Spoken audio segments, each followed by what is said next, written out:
96 FM Mercury, informatif, inspiratif. Senang bisa kembali menghadirkan perbincangan di rumah UMKM. Oh iya dong. Ya, Mas Freddy apa kabar, Mas? Alhamdulillah, besok libur loh, enak. Oh iya, besok libur ya. Libur telah tiba. Libur telah tiba. Iya. Ketahuan jadi kita siarannya ini tanggal 17. Iya. Mas Freddy sehat? Lucy sehat terus? Alhamdulillah. Sehat ya? Alhamdulillah. Dan sore hari ini kita punya kesempatan istimewa karena gini, Mas Aldi, kalau ngobrol masalah UMKM, teman-teman UMKM itu kan seringkali konsentrasi hanya pada masalah produksi. Betul. Dan pemasaran biasanya ya. Lupa bahwa ada satu aspek lagi yang teman-teman UMKM itu perlu kuasai. Apa itu? Dan penting itu. Apa itu? Keuangan. Oh iya, ngatur keuangan ya. Mencatat uang masuk, uang keluar. Nah, kebetulan kita sudah undang Dr. Andes Triyuwono. Pak Tri ini kebetulan adalah seorang direktur kantor jasa akuntansi atau KJA Triyuwono Sinergi. Nah, Pak Tri ini juga udah banyak bertemu dengan UMKM dan ngajarin mereka, mendampingi mereka. Keren ini. Ya. Nanti kita tanya-tanya deh. Halo Pak Tri. Halo, selamat siang juga dengan Triyuwono. Ya, sehat Pak Tri? Alhamdulillah sehat. Alhamdulillah. Kelihatan seger sekarang Pak Tri ini. Ya, berbagi kesempatan yang baik ini. Iya Pak Tri. Silakan Luz. Iya, Pak Tri, benar nggak ya kalau UMKM tuh suka melupakan satu aspek ini tentang mencatat keuangan mereka? Iya. Ya, sebetulnya nggak lupa, cuman kayaknya nggak peduli atau nggak kober lah istilahnya, nggak peduli atau nggak kober, sehingga kadang-kadang nggak tahu bahwa laporan keuangan itu wajib dibuat. Wajib dibuat gitu. Memang ada pebisnis yang nakal itu membuat laporan itu istilahnya double counting ya. Double counting itu maksudnya dia bikin laporan keuangan yang sebenarnya yang tujuannya untuk evaluasi, untuk pengendalian, untuk pengembangan seperti itu. Tapi ada juga yang untuk kepentingan pajak dia bikin laporan keuangan yang berbeda. Itu ada. Tapi hati-hati. Laporannya ada dua, satunya untuk internalnya sendiri. Iya, betul. Satunya untuk kepentingan pajak. Gitu. Berarti yang dilaporkan yang lebih sedikit apa yang lebih banyak? Nah, ayo. Ya itu tadi kalau saya sih jangan membuat dua laporan keuangan yang berbeda. Tuh, kan masalahnya apa? Bahwa warga Indonesia, pebisnis ini utamanya, itu kan sudah banyak mendapat kenikmatan dari negara ya, berupa rasa aman, rasa infrastruktur yang terjamin dan komunikasi yang seperti ini yang banyak kemudahan-kemudahan seperti itu. Harusnya ya, kenapa sih takut bayar pajak? Pajak itu kan nggak harus bayar, kan tergantung dari besar kecilnya laba, gitu. Nggak wajib bayar. Belum tentu orang itu dikenakan pajak. Belum tentu kena pajak. Wajib melaporkan. Hanya wajib lapor. Gitu. Tapi ada ketentuan kalau yang sekian baru boleh dikenakan pembayaran. Ada tabelnya. Jadi laba katakan labanya itu di atas 100 juta ke atas. Itu baru kena pajak. Pajak. Ya. Cuma saya nggak ingat ya, angkanya tabelnya itu ada tabelnya. Itu berapa laba yang kena pajak gitu. Jadi kenapa takut dengan pajak? Padahal dengan laporan keuangan pasti UKM atau pebisnis itu kan lebih mudah untuk mengetahui apakah usahanya maju atau enggak kan gitu. Iya ya. Kita ini untung atau decline atau harus siap-siap cari strategi untuk dongkrak itu kan kita ngelihatnya dari laporan keuangan. Betul, iya, dari laporan keuangan, betul. Sebenarnya laporan keuangan kan juga sebagai salah satu kalau ada investor yang ingin memberikan investnya kan harus ada wajib. Kira-kira kan gini, saya menginvest ke sampean atau ke jenengan, nanti saya dapatnya berapa? Ada dari itu juga ya? Ya, itu kebanyakan ya UKM atau bisnis atau startup begitu ada iming-iming dari investor, mereka baru bingung waduh saya belum bikin laporan keuangan, seperti itu. Akhirnya terus dia hanya menunjukkan laporan keuangan itu berupa catatan uang masuk uang keluar. Itu bukan laporan keuangan. Neraca gitu ya. Itu semacam buku kas harian. Gitu kan. iya. Itu jadi begitu diiming-iming investor baru menghubungi kantor kami, tolong dong Pak Tri bikinkan laporan keuangan. Ya saya nggak mau kalau suruh ngarang, harus betul-betul dari bukti transaksi yang real itu. Jadi dari awal membuat nota-nota yang ada gitu ya Pak Tri ya? Iya betul. Catatan keuangan. Catatannya itu. Pak Tri berarti kalau UMKM sendiri bikin laporan keuangan itu butuh KJA atau sebenarnya bisa mandiri sih? Bisa mandiri. Bisa mandiri. Banyak Meskipun kemudahan. Sekolah di akuntansi itu bisa ya. Jadi gini, memang ada image bahwa belajar akuntansi sulit ya. Ternyata sebetulnya enggak sulit. Karena apa? Yang namanya akuntansi itu sebetulnya merupakan bahasa bisnis. Jadi merupakan bahasa bisnis, oleh karena itu belajar akuntansi itu sekarang nggak perlu harus sekolah ya, terutama untuk UKM ya. Nah itu karena apa? Standar akuntansi untuk UKM itu sangat sederhana sekali. Oh beda sama perusahaan-perusahaan gede ya? Beda. Ya. Berarti nggak usah keder dulu ya? Iya. Berarti akuntansi itu juga ada gradasinya begitu ya? Betul, betul Pak. Keren ini. Nah kalau yang secara manual itu apakah ada tim atau yang mengajarkan dari pemerintahan atau gimana? Atau mungkin fasilitator dari UMKM sendiri? Sebetulnya gini, kan banyak ya sekarang itu yang dari perguruan tinggi itu membuka klinik-klinik UKM itu banyak. Oh ada. Banyak di perguruan tinggi. Startup misalnya, startup itu banyak sekarang ini perguruan tinggi yang melakukan inkubasi. Atau membentuk inkubator untuk startup misalnya. Nah, itu mereka mendapat kemudahan untuk belajar akuntansi, tapi nggak sedetail seperti perusahaan besar ya, yang akuntansinya harus membuat 5 laporan. Kalau UKM hanya 2 laporannya. Apa aja itu? Laporannya yang pertama laporan posisi keuangan. Kalau dulu istilahnya neraca ya, sama laba rugi, cuman itu. Jadi simple banget lah untuk UKM gitu. Iya. Sedangkan kalau mereka pun mau belajar, misal mandiri gitu, bisa nggak ya? Oh bisa, gampang, sangat gampang. Lewat apa? Bisa belajarnya melalui aplikasi. Kalau belajar aplikasi itu ada aplikasi yang dikeluarkan oleh Kementerian Koperasi dan UKM atau lewat aplikasi yang dibuat oleh Bank Indonesia. Itu nggak perlu repot, nggak perlu belajar apakah transaksi ini harus didebit atau dikredit. Nah itu kadang-kadang bikin pebisnis agak susah. Transaksi mana yang harus didebit, mana yang dikredit. Tapi kalau dengan aplikasi itu nggak perlu belajar debit kredit. Langsung memilah langsung sendiri. input. Langsung diinput penerimaannya apa aja, pengeluarannya apa saja, diinput semua, langsung jadi laporan keuangannya. Langsung memilah sendiri ya. Termasuk debit kredit ya. Iya. Apa itu aplikasinya kalau boleh tahu? Nah ini. Itu. Rahasia berarti? Oh enggak ya? Masa rahasia? Oh enggak ya? Pak Tri masa rahasia Pak Tri? Aplikasinya banyak sekali ya. Iya. Banyak, kalau mau googling banyak. Ada buku warung, ada buku kas ya. Tapi kembali lagi, supaya diterima oleh lembaga pembiayaan, baik bank maupun non-bank, itu sebaiknya aplikasi yang laporan keuangannya sesuai dengan SAK EMKM. Maksudnya sesuai dengan standar akuntansi keuangan. Standar akuntansi keuangan. SAK EMKM, entitas mikro kecil menengah itu. MKM. Seperti Dan itu. itu apa? Aplikasinya namanya apa Pak? Nah itu aplikasinya yang juga. aplikasi yang format laporan keuangannya sesuai dengan SAK atau standar akuntansi tadi itu hanya ada 2. Apa aja? Itu antara lain aplikasi SIAPI. Api Api itu bagus. Api. Siapi. Betul. Temennya Siamang. Siapa kamu? Ya, si Api. Oke. Ya. Bukan si jelek ya, si Api. Si Api itu yang bikin Bank Indonesia. Bersama dengan Ikatan Akuntan Indonesia waktu itu. Jadi dijamin pasti laporan keuangannya sudah sesuai dengan SHK MKM dan pasti diterima oleh lembaga pembiayaan. Seperti itu. Mau cari kredit bisa gitu. Gampang. Iya betul. Aing si Syafi. Apa nih di situ? Kalau dodolane. Duh, penting kreditnya tuh. Duh, pelanggaran. Nanti kamu tak laporkan Mahfud MD loh. Kalau yang kedua Pak Tri? Aplikasi yang kedua itu aplikasi namanya Lamikro. Lamikro itu aplikasi yang dibuat oleh Kementerian Koperasi dan UMKM. Itu sangat gampang sekali. Bedanya apa?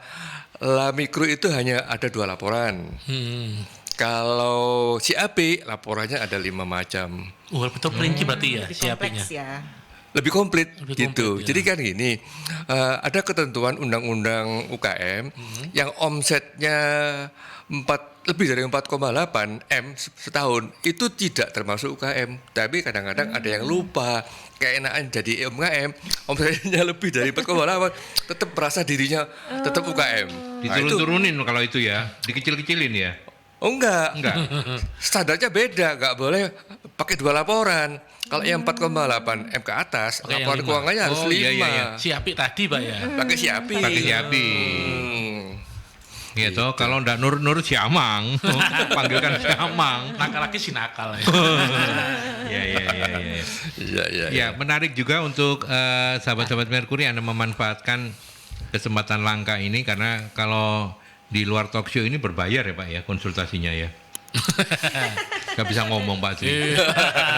Ya berbayar tapi kadang-kadang ya agak susah juga ya karena ada UKM yang nggak mampu bayar tapi ya misalnya apa ya mengeluh juga. Mengeluh tolong dong Pak tolong bantu ya oke lah bantu gitu. Ya kayak apa namanya mungkin kalau UMKM nggak bisa bayar ya bawa produknya lah ya. Bawa roti goreng, bawa mentah. Termasuk tadi roti goreng. Saya jadi teringat waktu pendampingan kampung roti di Kepanjen Malang ya. Oh di Malang ya Pak ya? Itu juga gitu, nggak bisa bayar tapi pulang dibawain roti keranjang gede gitu. Oh iya. Habis Pak gitu. Ya nggak habis. Takut tuh kenal saya Pak, nanti bagi-bagi. Pak Tri menarik sekali itu pendampingan di kampung roti di Malang.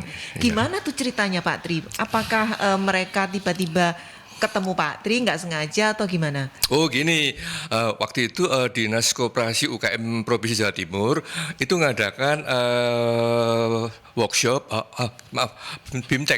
BIMTEK di Malang.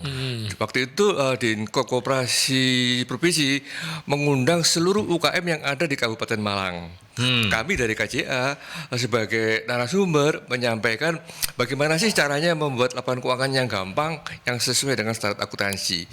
Kemudian dari acara BIMTEK itu ternyata ada pemimpin ketuanya Kampung Roti itu kok tertarik, dia datang ke Surabaya ke kantor saya waktu itu.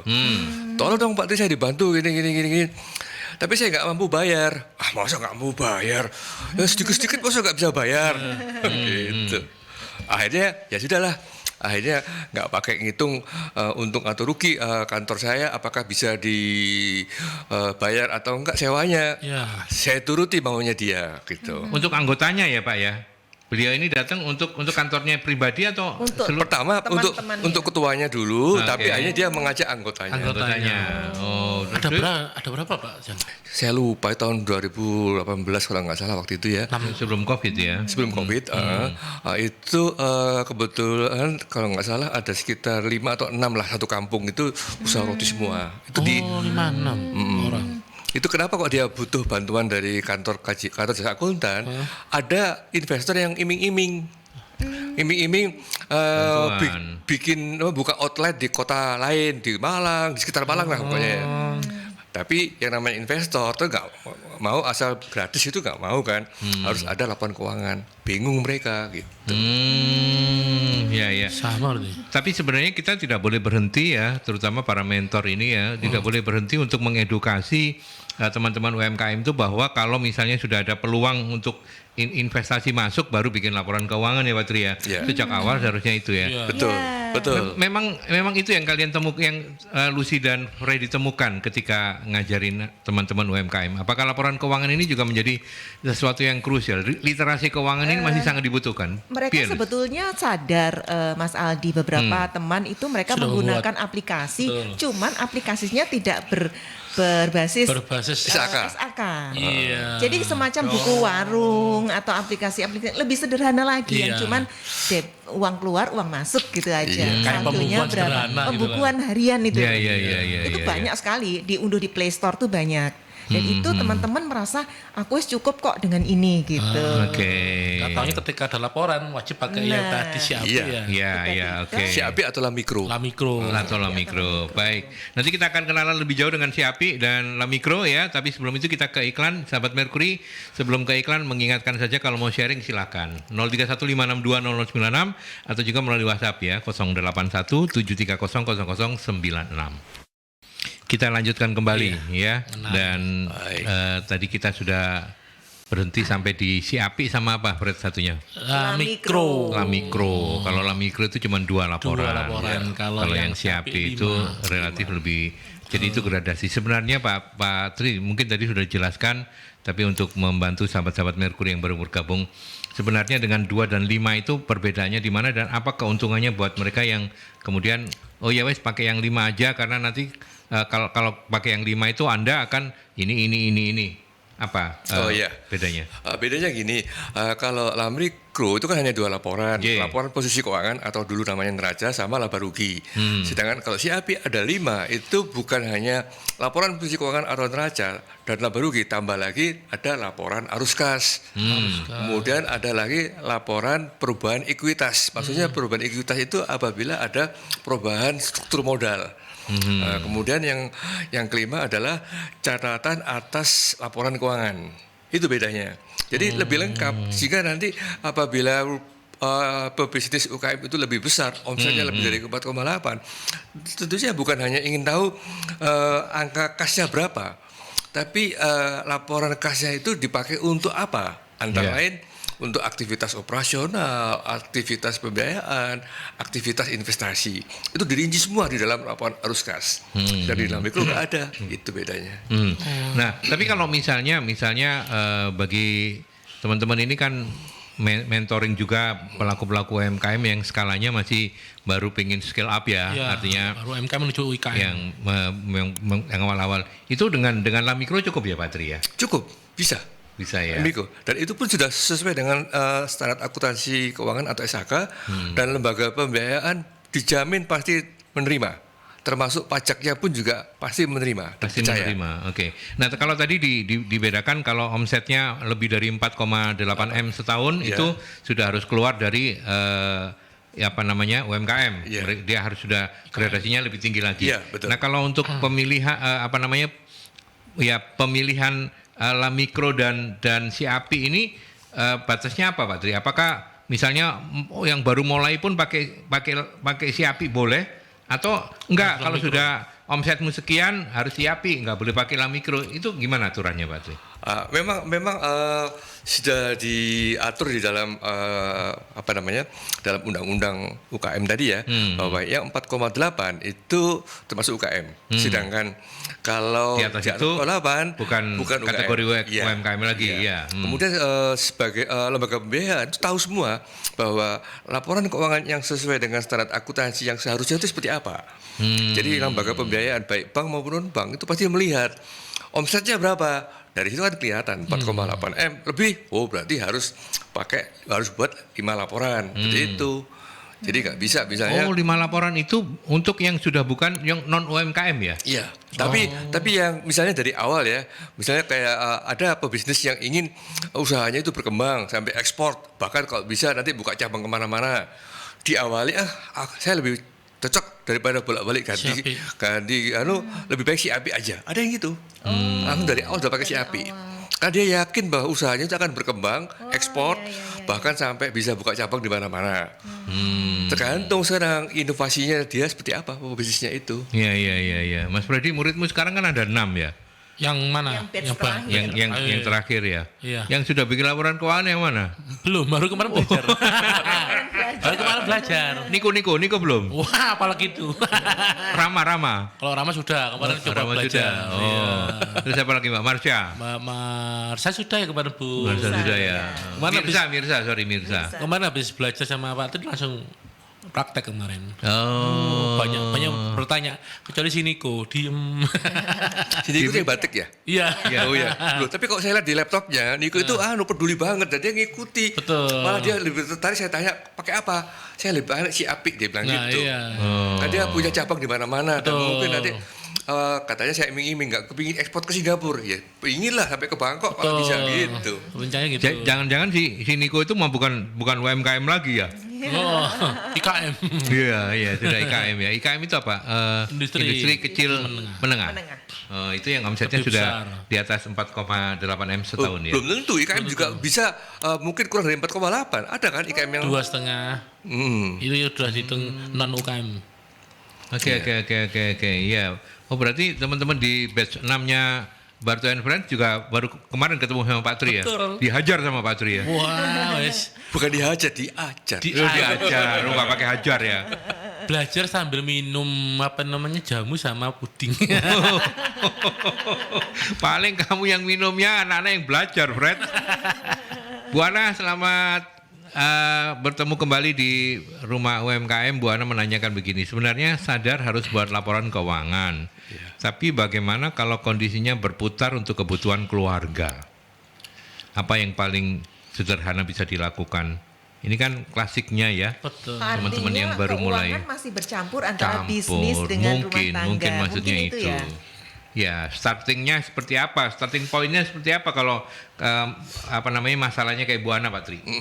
Jadi starting pointnya gini, memang pengalaman saya menjadi narasumber di keliling di kota-kota Jawa Timur, kebanyakan terutama yang usaha makanan minuman, itu nggak bisa memisahkan mana belanja rumah tangga, mana belanja untuk bisnisnya. Jadi starting pointnya gimana? Ya mulai sekarang dipisah. Mana yang untuk belanja usahanya sama belanja rumah tangga. Contoh misalnya makanan, itu kompornya itu mulai dipisah. Jadi kompornya kan menggunakan bahan bakar LPG yang berbeda kalau kompornya bisa. Kalau satu kompor untuk bisnisnya, kemudian untuk rumah tangga kan sulit untuk dipisah. Sebaiknya gitu. Tapi kalau misalnya belum bisa beli kompor 2 atau lebih, ya nggak apa-apa, tapi paling nggak bisa dihitung. LPG-nya yang dipisah. Kalau masak pakai LPG ini, kalau bikin kue atau bikin makanan pakai LPG satu. LPG itu di garis Yo, dagang oma. Enggak gitu juga Pak Aldi. Enggak, pakai ini, basic waktu. Misalnya waktu masak berapa jam untuk bisnisnya, jualan tadi. Untuk rumah tangga berapa jam. Kemudian satu tabung itu habis berapa jam. Betul. Kemudian diproporsional. Oh, kalau gitu yang untuk belanja rumah tangga pemakaian LPG-nya hanya 20%. Yang 80% untuk bikin produk makanan tadi seperti itu. Bisa pakai asumsi itu. Nah, kalau seperti itu aja masih bingung, berarti non sewu ya Bu Ana belum pernah menghitung HPP juga kayaknya. Iya. Sepertinya kayak belum. itu ya. Karena masih ada percampuran. Oh iya, ya, muaranya ke sana ya. Iya, seharusnya dari situ. Jangan-jangan baru loh kok untung gue cuma Rp500 ini per buah. Iya kan, bisa begitu ya. Jadi Bu Ana yang paling penting itu adalah mulai dipisah-pisah gitu ya. Yang nggak boleh dipisah itu kamar sama suami atau istrinya jangan. Wah, betul. Ini usaha apa? Usaha bersama kan ini usaha bersama, Fred. Usaha dagang. Ya, iya, usaha dagang bersama. Ya lanjut Pak Aldi.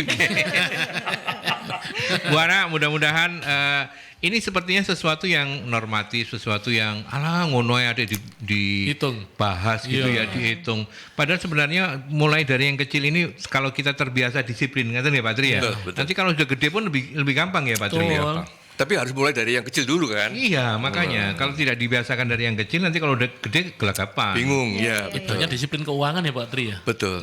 Kalau nyiasatin yang susah dipisah kayak misalkan listrik gitu gimana ya Pak Tri ya? Bisa dihitung dengan persentase waktu misalnya. Misalnya untuk listrik atau bisa menggunakan KWH, dikira-kira aja ya. Kalau listrik misalnya bahwa pemakaian listrik ini misalnya dia pakai kompor listrik atau microwave listrik apa ya. Nah itu dihitung kira-kira butuh berapa KWH untuk produksi makanan yang akan dijual tadi. Untuk rumah tangga butuh berapa KWH. Tinggal kali tarif KWH yang berlaku di PLN. Kan ada tarifnya itu. Misalnya kalau misalnya makanannya frozen, terus dilihat freezernya itu isinya apa aja, wattnya berapa gitu ya, misalnya wattnya berapa, 100 watt, dia berapa, 24 jam berarti 24 jam kali 100 2.400, berarti 2,4 kWh per hari. Sebulan mungkin 60 sekian kWh. Jadi seperti itu. Gitu ya, seperti itu, betul, seperti itu hitungnya. Pak Ardi kok pinter ya? Loh. Saya ini pedagang, Bret. Oh iya, apa saja tak. Palu gada ya? Apa lu mau gua ada? Apa lu ada gua mau, apa lu mau gua ada gitu. Wis, kita ke ini lagi ya. Penanya ya sebelum kita ke iklan ya. Bu Ana, mudah-mudahan terjawab pertanyaannya Mbak Dewi sekarang. Apa cara sederhana membuat laporan keuangan karena jujur sejauh ini bingung juga menghitung HPP itu kan muncul juga sama kan ini HPP lagi gitu ya. Pak Tri monggo silakan. Ya, jadi nggak usah repot-repot belajar laporan keuangan atau belajar akuntansi. Sekarang kan sudah ada aplikasi yang sesuai formatnya dengan laporan sesuai dengan standar akuntansi keuangan yang berlaku di Indonesia. Jadi silakan bikin laporan keuangannya bisa menggunakan aplikasi tadi. SIAPI atau Lamikro. Dan itu gratis kan ya? Tinggal unduhnya gratis kan, downloadnya gratis kan ya? Bisa dengan handphone, bisa dengan laptop. Iya, ada dua cara bisa. Iya, oke. Nah, Pak Tri, apakah seorang yang pelaku UMKM itu kapan ya dia harus menjatuhkan keputusan? Oh kayaknya aku butuh hire orang untuk bagian keuangan, atau rasanya enggak deh karena laporan keuangan masih bisa dihandle sendiri gitu, gimana ya Pak Tri? Kalau UKM nampaknya nggak mungkin ya harus menghandle tenaga dari akademisi misalnya dari D3 akuntansi. Kalau UKM nggak perlu, sebaiknya cukup menggunakan aplikasi SIAPI atau Lamikro itu cukup, jadi nggak perlu menggunakan jasa atau menggunakan tenaga akademisi seperti itu, nggak perlu, kan mahal biayanya. Dan tentunya lulusan akademisi kan nggak mau dibayar di bawah UMR, ya kan. Jadi sebaiknya sudahlah pakai sementara untuk tahap awal pakai aplikasi aja gitu. Ya.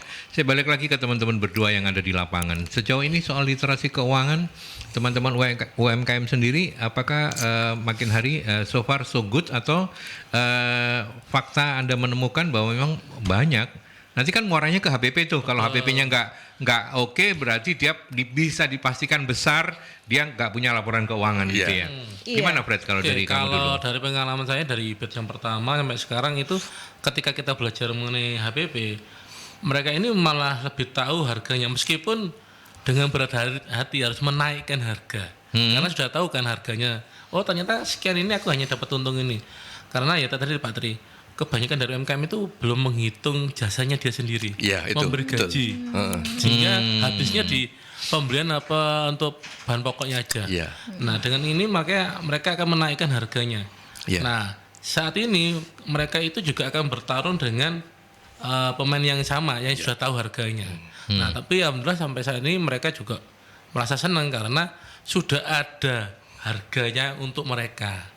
Yang ibaratnya apa ya, dia dihargai dengan proses usahanya. Kalau yang dulu enggak, habis buat usaha, buat ini, buat itu. Akhirnya dia merasa, loh kok aku kok itu emang didik ya. Nah seperti itu. Artinya tingkat literasinya udah mulai baik itu loh. Baik, iya. Iya. Beberapa teman-teman itu ketika mengikuti kelas Barto and Friend akhirnya sadar bahwa kok akhirnya bukan pada awal masuk dia pasti enggak dong. Enggak. Nah itu dia maksud saya. Pada akhirnya setelah mengikuti kelas mereka paham. Menjadi lebih paham. Jadi proses belajar itu ternyata penting buat mereka. Benar. Enggak, ya artinya bahwa kalau kita bicara ekosistemnya itu di luar yang bisa dijangkau oleh Barto and Friends dan juga teman-teman yang lain yang menyelenggarakan pelatihan-pelatihan seperti Anda ini, itu di luar itu masih banyak ya belum banyak. Masih banyak. Jadi pengalaman saya jadi narasumber keliling di kota-kota beberapa Jawa Timur, itu kebanyakan mereka nggak ada yang bisa bikin ngitung HPP, nggak bisa. Jadi ngitung HPP itu hanya sangat sederhana sekali. Padahal yang namanya HPP itu kan harus dihitung mulai dari tenaga kerja langsungnya, bahan material langsungnya, transportasinya, belum biaya lain-lainnya. Itu yang kadang-kadang sering dilewati, terutama tenaga kerja yang dia kerjakan itu yang sering dilewati. Tapi kalau dengan aplikasi SIAPI itu ada HPP-nya. Kalau Lamikro nggak ada HPP-nya. Nah, yang sering kami temukan di lapangan itu malah justru yang kasihan itu yang ultramikro, Pak Tri. Karena di ultramikro dia hanya pokoknya aku dodolan, aku untuk untung gawe mangan. Nah itu loh. Muter ya kayak menurut saya bukan menyamakan Bu Ana, tapi seperti pertanyaannya Bu Ana tadi ya. Duitnya muter, jadi kita nggak tahu untungnya untung berapa. Atau enggak. Nah itu loh. Itu yang sering kami ketemukan. Ketika kami ada pelajaran ini, mereka baru tahu, oh ternyata saya ketika berjualan selama ini tuh belum pernah menghitung seperti ini. Diberi pendidikan ini, mereka lebih tahu, oh seharusnya harus dipisah. Seperti penjelasan Pak Tri tadi. Meskipun beberapa dari mereka ada yang, loh artinya harus lebih mahal dong nanti saya jualan ini. Iya, itu kebanyakan gitu. Menakutkan mereka ya? Iya, karena tetangganya bisa jualan dengan angka yang lebih kecil. Nah, itu kan secara psikologis mempengaruhi mereka. Yeah. Apa yang Anda nasihatkan kalau misalnya masih banyak yang kayak begitu, Freddy? Kalau saran saya, kalau memang mau usaha ya kita harus benar-benar menentukan HPP secara benar. Kalau nanti ketika di lapangan ada persaingan mengenai harga, maka yang ditakutkan bukan harganya, tapi perkuat terutama dari kemasannya, dari rasanya dan sebagainya. Itu yang penting. Gitu ya. Iya. Terus namanya? Kami meyakini jika harga itu murah itu ada unsur-unsur yang dikurangi, Mas Aldi. Nah, itu yang akan membahayakan jika produk itu sampai ke tangan konsumen bahkan dikonsumsi. Nah, itu. Nah, sekarang kan udah ada undang-undang yang melindungi mereka. Iya. Nah, itu nanti tahun depan ini sudah kena pasal itu. Banyak ada. Iya, betul. Itu yang membahayakan. Iya. So, Itu. teman-teman UMKM harus paham itu. Nah, itu sahabat UMKM ya. Bukan berarti harus murah-murahan. Ya. Atau ya pokoknya yang murah-murahan itu ya nggak dianjurkan begitu ya. Betul. Sewajarnya saja lah. Kalau misalnya harus naik tetapi dengan kualitas yang oke, ya tinggal nanti dipikirkan strategi pemasarannya seperti apa begitu. Promosinya seperti apa gitu ya. Oke, kita ke iklan lagi ya. Coba deh Fred ya. Siap. Ya, masih bareng Freddy dan Lucy di Rumah UMKM. Oke. Sama Mas Aldi juga. Sama Aldi juga. Kita lanjutkan kembali. Bu Yuni, saya menyapa Anda. Terima kasih sudah berkenan untuk join di program ini. Sejak kapan laporan keuangan sebaiknya dilakukan? Kalau untuk UMKM rumahan, laporan keuangan, aplikasi apa yang sederhana bisa digunakan? Monggo diulangi jawabannya Pak Tri, karena tadi kita sudah berdiskusi. Baik. Jadi memang sebaiknya laporan keuangan itu dibuat sejak awal. Sejak awal. Ya, sejak awal sebaiknya. Tapi apabila baru tahu kalau ada aplikasi Lamikro misalnya, baru tahu sekarang, ya tetap sebaiknya ya dibuat. Ya mulai kapan? Ya mulai sekarang gitu. Jadi mulai sekarang menggunakan aplikasi Lamikro yang paling gampang. Apabila usahanya nggak banyak ya, misalnya hanya satu macam, misalnya kue kering atau minuman apa ya, temulawak atau apa gitu, nggak banyak. Kecuali kalau usahanya itu bermacam-macam dan target omsetnya nanti lebih dari 4,8 M, pakai aplikasi Siapi itu. Oke. Udah jelas ya, Siapi dan Lamikro itu produk yang dibuat atau dikeluarkan oleh Pemerintah. badan resmi pemerintah. Iya, betul. Siapi oleh Bank Indonesia. Kalau Lamikro oleh Kementerian Koperasi dan UKM. Koperasi dan UKM. Kalau Anda misalnya ditawari aplikasi lah Freddy, hati-hati dugaan spam. Dugaan spam. Ada muncul tiap lalapo. Iya. Jangan, itu pertanyaan nggak masuk. Silakan dulu. Pak Tri, mungkin nggak seseorang itu sudah melakukan membuat laporan keuangan gitu ya dengan benar gitu. Kemudian ada petugas pajak yang masih tidak yakin dengan laporan keuangan itu. Gimana Pak Tri? Itu mungkin terjadi apabila petugas pajak itu melihat bahwa laporan keuangannya ini nggak sesuai dengan SAK, Standar Akuntansi Keuangan. Artinya apa? Si pebisnis tadi, UKM tadi itu hanya bikin catatan penerimaan dan pengeluaran. Habis itu saldo sekian. Itu pasti pihak pajak nggak percaya. Karena nggak percaya, akhirnya apa? Yang ditanya selalu omset. Omset berarti dikenakan pajak final dari 0,5% dari omset. Tapi kalau dari omset kan belum tentu laba, itu masalahnya kan. Iya. Jadi lebih baik membuat laporan keuangan menggunakan aplikasi yang berlaku di Indonesia seperti itu. Jadi akan ketahuan ada laba atau enggak, dia tuh bayar pajak atau enggak gitu ya. Betul. Daripada nanti dasar pengenaannya omset, wah itu ciloko malahan ya. Kan belum tentu laba. Iya, makanya. Kalau omset berapa persen, Pak? 0,5. Kan ada PP nomor 23 tahun 2018. Itu bisa bayar PPh final. Jadi kebanyakan petugas pajak karena mereka juga ditarget ya untuk memberi masukan kepada negara, maka mereka lebih senang nagih tiap bulan. Omsetnya sekian, bayar 0,5% dari omset gitu.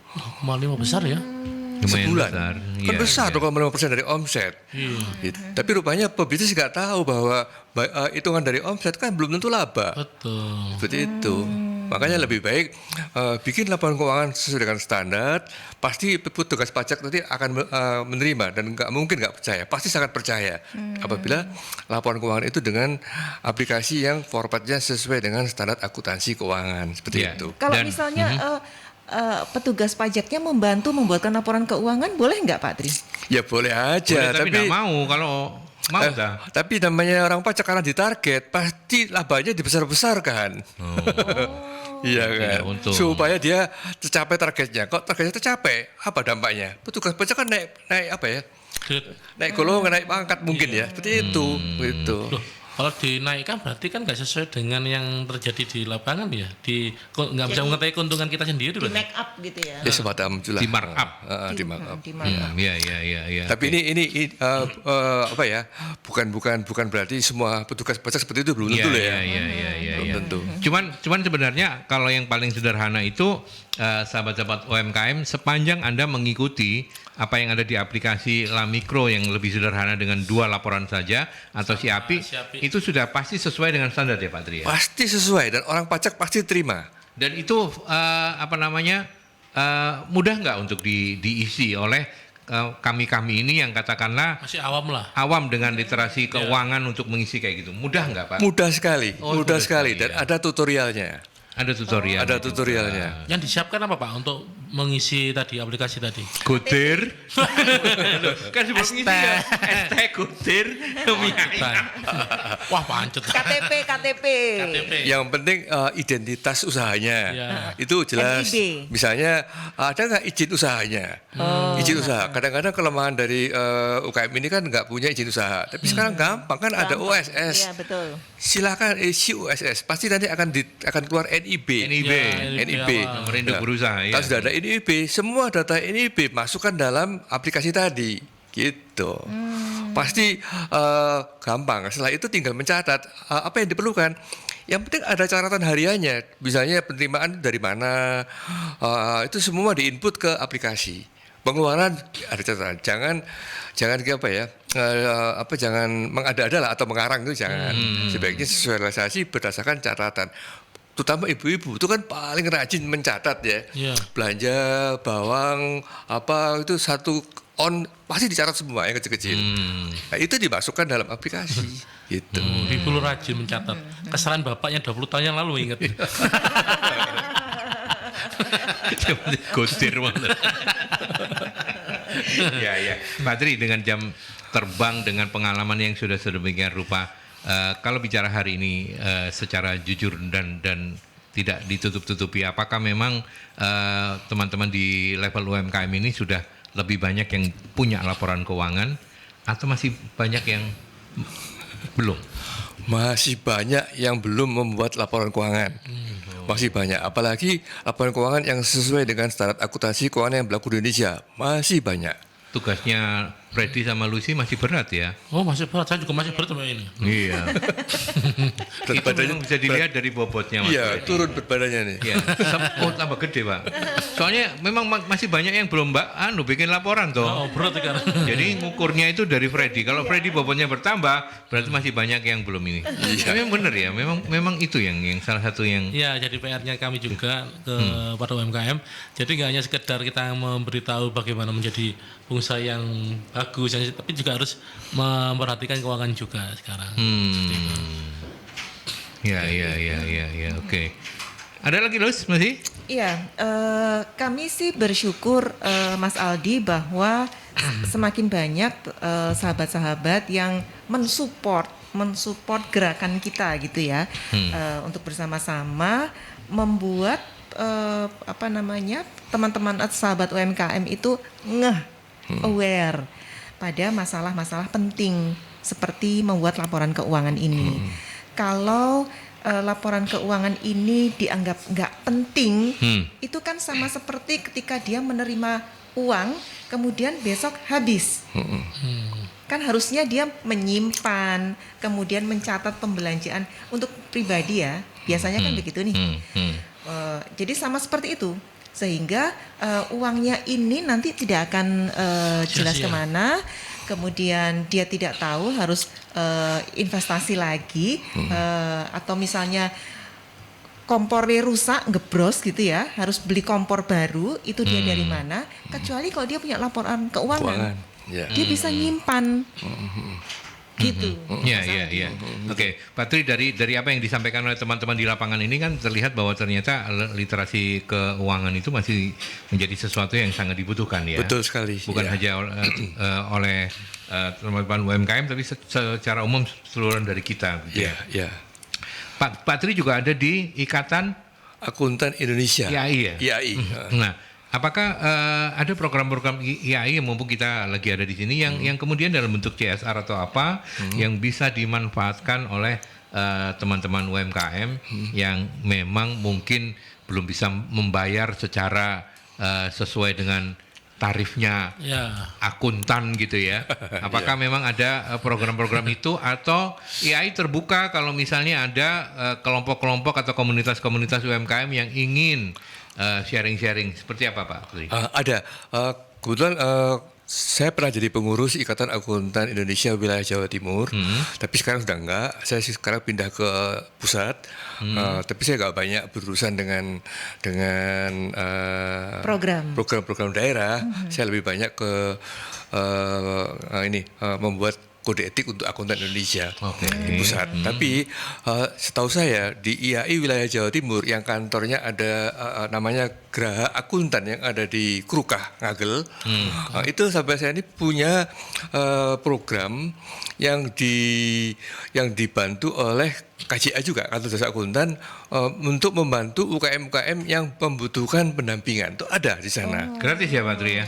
Insya Allah gratis. Ya, ada programnya. Jadi silakan mungkin dari sahabat-sahabat UKM yang ingin konsultasi atau butuh pendampingan yang tidak berbayar, silakan ke Geraha Akuntan IAI Jawa Timur yang ada di Krukah Ngagel. Silakan.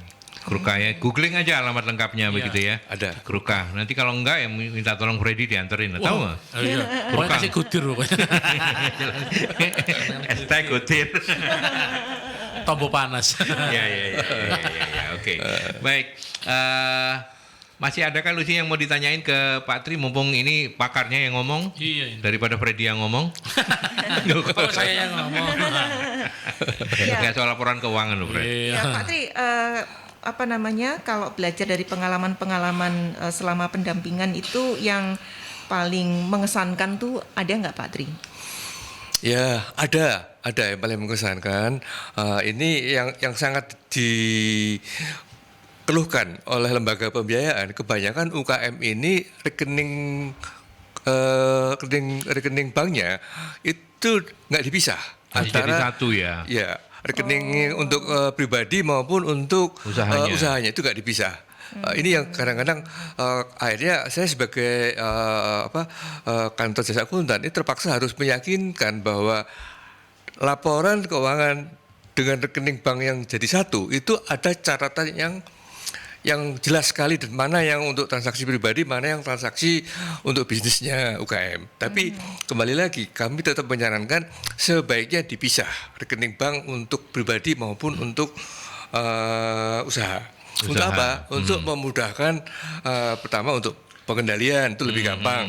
Kemudian nanti apabila ada lembaga pembiayaan memberi bantuan dari CSR, BUMN atau dari non bank atau dari mana aja, itu lebih percaya kalau rekening banknya itu khusus untuk usahanya, nggak dicampur dengan pribadi.